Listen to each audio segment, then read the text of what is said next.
आज भगवान ने दुष्ट हिरण्याक्ष को मार डालो। सभी देवताओं ने भगवान की स्तुति की, भगवान के नाम को संकीर्तन करो, भगवान को स्मरण करो, तो भगवान ने उनके सभी दुखन को हर लियो। सुखदेव भगवान कहने लगे कि राजन, अब यहाँ से आगे मैथुनी सृष्टि का प्रकरण आप लोग सुनेंगे। स्वयं भुवस्य च मनोरवंश परम सम्मत कथ्यताम भगवान यत मैथुनेर निधरे प्रजा। ये सृष्टि अब तक शरीर से देवताओं को, संतों को प्रकट करने की थी। यहाँ से आगे मैथुनी सृष्टि को जो मनुष्य ध्यान पूर्वक सुनता है, हे परीक्षित, उसका निश्चित ही कल्याण हो जाता है। मनुवंश को सुनने वाला मनुष्य करोड़ों दानों का फल प्राप्त कर लेता है। ब्रह्मा जी के द्वारा प्रजाओं की सृष्टि करने का आदेश मिलने पर कर्दम जी महाराज सरस्वती नदी के तट पर आए और 10,000 वर्ष तक तपस्या की। इतनी घोर तपस्या कि स्वयं भगवान प्रसन्न हो गए। शब्द रूप में भगवान प्रकट हुए। वरम ब्रोही वरदान मांगो। कर्दम जी महाराज ने हाथ जोड़े, हे प्रभु, आपका दर्शन करने से जो लाभ मुझे हुआ है, इसके अलावा मुझे और कुछ नहीं चाहिए। उत्तमो लाभ त्वम दर्शन, सबसे बड़ा लाभ फायदा आपके दर्शन से है। तो भगवान शब्द रूप से साकार रूप में प्रकट हुए, कर्दम जी को दर्शन दिए। कर्दम जी ने भगवान के स्वरूप को देखा तो इतने मोहित हुए, बार बार बलिहारी करने लगे कि मैं धन्य हूं, मैंने प्रभु के साक्षात दर्शन किए हैं। भगवान कहने लगे कि हे ऋषिवर, हम तुम्हारे इस भाव से अति प्रसन्न हैं, तुम वरदान मांगो। वरम ब्रोही। कर्दम जी कहने लगे, प्रभु, अब मैं आपके समक्ष कुछ वरदान मांगूं तो ये बहुत छोटी बात होगी, मुझे कुछ नहीं चाहिए। भगवान कहने लगे, हे ऋषिवर, ब्रह्मा जी की आज्ञा हुई है सृष्टि की रचना के लिए, और इसमें आपका योगदान बहुत बड़ा होगा। हे महात्मन, महाराज मनु अपनी पुत्री देवहूति को लेकर तुम्हारे पास आएंगे, वो तुम्हारे योग्य है। और आज मैं अति प्रसन्न हूं, मैं तुम्हें यह आज्ञा देता हूं कि तुम देवहूति के संग विवाह करना। कर्दम जी ने हाथ जोड़े, महाराज मैं विवाह तो कर लूंगा यदि आपकी आज्ञा है तो, लेकिन आपको मेरा पुत्र बनकर आना होगा। भगवान ने तथास्तु कह दिया। हे परीक्षित, मनुवंश प्रारंभ हुआ। मनु और शत्रुपा से 3 कन्याएं पैदा हुई, आकुति, देवहूति और प्रसूति। तीनों की तीनों शुक्ल पक्ष के चंद्रमा की तरह बढ़ने लगी। स्वयं मनु महाराज बड़े चिंतित हुए कि मैं अपनी कन्याओं का विवाह कहां करूं। देवहूति को लेकर उन्हें बड़ी चिंता होती। देवहूति का तेज इतना प्रबल था कि कोई भी मनुष्य उसके मुख की ओर एक क्षण भी नहीं देख सकता था। आकुति रुचि प्रजापति के संग ब्याही। देवहूति को लेकर स्वयं मनु महाराज कर्दम ऋषि की कुटिया में आए। नारद जी ने उन्हें प्रेरित कर दिया।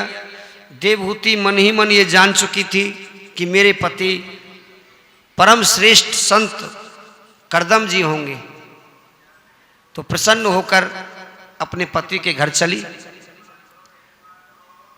कर्दम जी महाराज ने 2 आसन लगाए,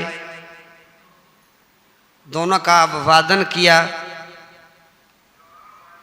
मनु महाराज आसन पर बैठ गए तो कर्दम जी ने देवहूति को ये आज्ञा दी कि देवी तुम भी आसन को ग्रहण करो।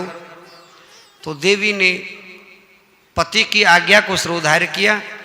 पति की आज्ञा को समझते हुए,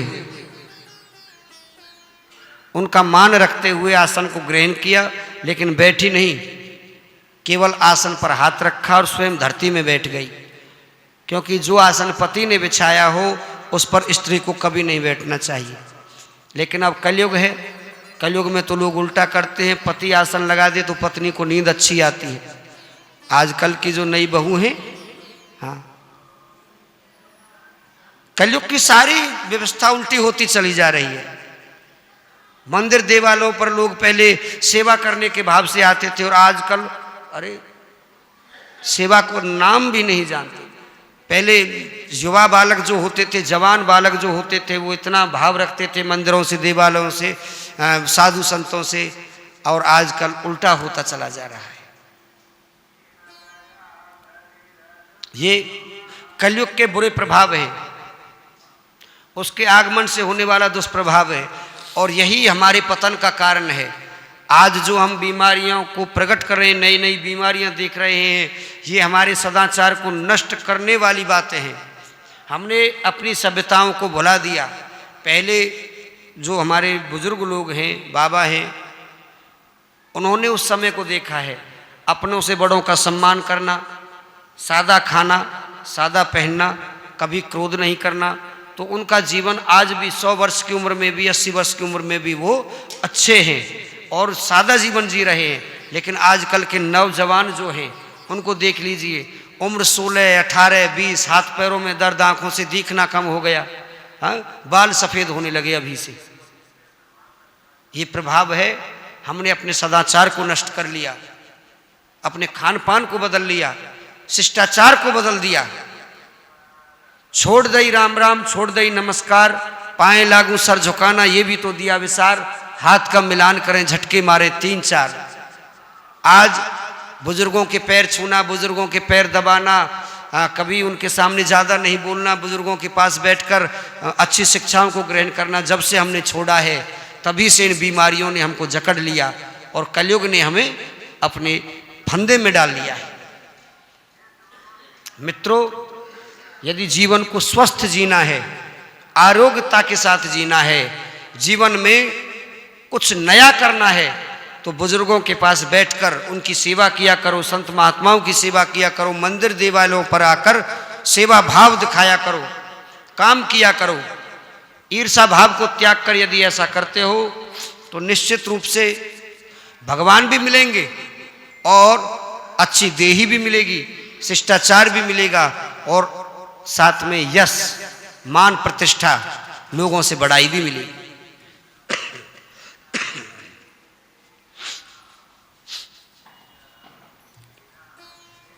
सुखदेव भगवान कहने लगे, हे परीक्षित,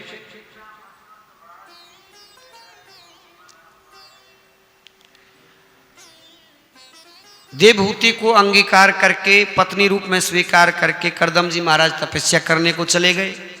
बड़ी भारी तपस्या की, देवी ने बड़े भाव से उनकी भक्ति की। तपस्या के बाद जब कर्दम जी महाराज अपने आसन से खड़े हुए तो देवहूति ने उनसे प्रार्थना की कि प्रभु, आप वन में चले जाते हो तपस्या करने के लिए, तो मैं अकेली रह जाती हूँ, मेरा मन नहीं लगता, मेरे ऊपर कृपा करो, मुझे वरदान दो कि मुझे एक पुत्र प्राप्त हो जाए, मुझे पुत्र की प्राप्ति हो जाए।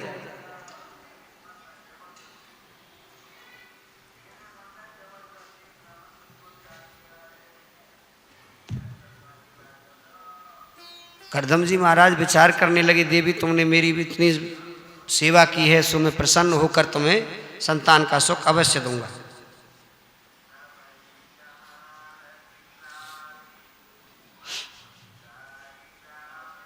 समागम से कर्दम देवहूति से 9 कन्याएं प्रकट हुई। अब 9 कन्याओं को प्रकट करके कर्दम जी फिर तपस्या पर जाने लगे तो देवहूति ने प्रार्थना की, ब्रह्मन् द्युर्तिमिस्तुभ्यं विमृगया पत्या समः कश्चन नित्य संन्यासमे विशोकाय त्वयि व्रजेत प्रव्रजते वनम। महाराज, आप वन में चले जाओगे, कन्या विवाह के योग हो जाएंगे, तो मैं इनकी शादी कर दूंगी, फिर ये अपने घर चले जाएंगे और मैं अकेली पड़ जाऊंगा। महाराज, मुझे पुत्र की बड़ी आकांक्षा है। तो कर्दम जी को याद आया कि मैंने भगवान से वरदान मांगा है कि मेरे पुत्र रूप में वो स्वयं आएंगे। सो ठीक है देवी। भगवान की स्तुति की और समागम किया। सो भगवान का पंचम अवतार कपिल के रूप में भगवान प्रकट हो गए। बोलिए कपिल भगवान की जय। कपिल भगवान प्रकट हो गए। करदम जी महाराज ने भगवान की 4 परिक्रमा की। 4 परिक्रमा करने के बाद स्वयं जंगल में चले गए। जंगल में जाकर भगवान का ध्यान करते करते इस देह को त्याग दिया और भगवान में लीन हो गए। देवहूति अपने पुत्र कपिल के पास, भगवान के पास आई और उनके चरणों में गिर पड़ी। हे प्रभु, मैं इस सांसारिक मोहमाया में लिप्त एक अधम देह को प्राप्त करके यहाँ आई हूँ। आप तो सर्वज्ञ हैं, अंतर्जामी हैं, मेरे ऊपर कृपा करें, मुझे ऐसा ज्ञान दें कि जिससे मेरा कल्याण हो जाए। मैं कुछ भी नहीं जानती, न जाना मी योगम जपम नैव पूजा, न तो हम सदा कपिल नमस्तुभ्यम। तब श्री भगवान ने माता को प्रणाम किया। देवहूति को प्रणाम करके कहने लगे, माता, इस संसार में सर्वोपरि साधन केवल एक भक्ति है। माता को योगों के वर्णन बतलाए, ज्ञान योग, भक्ति योग, सभी का वर्णन समझाया। जीव के गर्भवास का वर्णन बतलाया कि जब मनुष्य, ये जीवात्मा गर्भ में आती है तो कैसी कैसी स्थिति होती है। जीव देह प्रवर्तक कर्म पाने के लिए, मनुष्य बनने के लिए जब माता के उदर में प्रवेश करता है तो पहली रात में शुक्र और रज से मिलकर कलल होता है। 5 रात्रों में वो वर्तुतुलाकार हो जाता है। 10 दिन में एक बेर के समान गर्भ प्रकट हो जाता है, एक बेर के समान। हे माता, 1 महीने में सिर निकलने लगता है, सिर अलग हो जाता है। 2 महीने में हाथ पैर बन जाते हैं। 3 महीने में लिंग और छिद्र बन जाते हैं। 4 महीने में धातु बन जाती हैं। 5वें महीने में बालक को भूख लगने लग जाती है। 6वें महीने में झिल्ली में वो लपेट दिया जाता है। 7वें महीने में माता के द्वारा जो भी अन्न ग्रहण खाया जाता है वो बालक उन कीड़ों के साथ मिलकर उसे ग्रहण करता है। उसका सिर पेट में लगा हुआ होता है। माता जो ग्रहण करती है वही उसे प्राप्त होता है। अनेक कष्टों को सहता हुआ वो भगवान को याद करता है। तब भगवान उस जीवात्मा को समझाते हैं कि ये मनुष्य देह तुम्हें प्राप्त हो रही है, ये कष्ट तुम्हें मिल रहे हैं, किस लिए? ताकि तुम इसका स्मरण रखो। तो जीवात्मा कहती है कि हे परमात्मा, इन कष्टों से तुम मुझे बहुत जल्दी छुटकारा दिला दो, इन दुखों से मुझे जल्दी मुक्ति दिला दो। मैं प्रत्येक श्वास पर तुम्हारा नाम लूंगा। 10वें महीने में जब प्रसूति वायु आती है वो बाहर धक्का दे देती है इस जीवात्मा को और बालक का जन्म हो जाता है। और जैसे ही वो हवा, वो माया धक्का देती है और वो बाहर आता है तो मोह माया में लिप्त होकर वो भगवान को फिर भुला देता है। वचन देकर आया है कि प्रत्येक सांस पर अब एक दिन में 21,600 बार सांस ले रहे हैं हम, और भगवान का नाम हम आधा भी नहीं ले पाते। इसीलिए एक प्रयोजन बतलाया गया है कि मनुष्य जब जागे तभी से भगवान का नाम प्रारंभ कर दे। अब सोते जागते उठते बैठते केवल भगवान को स्मरण करते रहे तो आपकी प्रत्येक सांस भगवान के नाम में जुड़ जाएगी और गर्भ में दिया हुआ जो वचन है वो पूर्ण हो जाएगा। कपिल भगवान ने माता को 9 प्रकार की भक्ति के बारे में बतलाया। नवदा भक्ति जो है, श्रवणम कीर्तनम विष्णु स्मरणम पाद सेवनम, श्रवण करना, अब कथाओं को सुनना, भगवान के नाम को सुनना, ये भक्ति है जो आप लोग कर रहे हैं। कीर्तन, अब बीच बीच में कहीं कहीं कीर्तन भी हो जाता है तो आप लोग भी गाते हैं, मुंह से बोलते हैं, ये भी भगवान की दूसरी भक्ति है। विष्णु स्मरणम, भगवान विष्णु को याद करना, भगवान राम को याद करना, भगवान श्री कृष्ण को याद करना, भगवान शिव को याद करना, माता दुर्गा को याद करना, ये भगवान की तृतीय और चतुर्थ भक्ति है। पाद सेवनम, साधु संतों की सेवा, चरणों की सेवा, भगवान की सेवा, ब्राह्मणों की सेवा, अपनों से बड़ों की सेवा, बड़े बूढ़ों की सेवा, ये भगवान की भक्ति बतलाई गई है। दास्यम सख्यम आत्मनिवेदनम, भगवान के दास बनकर जैसे हनुमान जी महाराज बने, प्रत्येक कार्य को बनाने के लिए अपना सर्वस्व न्यौछावर किया। देखिए भगवान के काम करने के लिए जब हम चलते हैं ना, रास्ते में जब हनुमान जी चले तो सुरसा पड़ी, बड़ी भयानक राक्षसनी थी, सुरसा नाम है इनकी माता। हनुमान जी के मार्ग को रोक लिया, है ना, हनुमान जी के मार्ग को रोका। अब जब भी हम भगवान के मार्ग पर जाते हैं, भक्ति के मार्ग पर जाते हैं, तो अनेक बाधाएं आती हैं, लेकिन जो अटल हो जाते हैं, जो हनुमान जी की तरह कहते हैं कि मुझे तो ये करना है, तो गोस्वामी जी ने लिखा था कि जे ही गिरि चरण देई हनुमंता चले उसोगा पाताल तुरंता। हनुमान जी जिस पर्वत पर अपना चरण रख देते हैं वो भी पाताल को चला जाता है। फिर भगवान की शक्ति इतनी प्रबल है। और देखिए रामायण में 7 कांडों का वर्णन होता है जी। रामचरितमानस चल रही है और हम आप लोग अपने घरों में भी रखते हैं, पढ़ते भी हैं, सुनते भी। रामायण तो सभी सुनते और पढ़ते। रामायण में सुंदर कांड आता है ना, बाल कांड, अयोध्या कांड, अरण्य कांड, किष्किंधा कांड, सुंदर कांड। ये जो सुंदर कांड है, क्यों सुंदर है?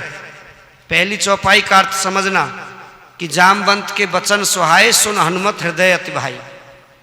ये पहली चौपाई है।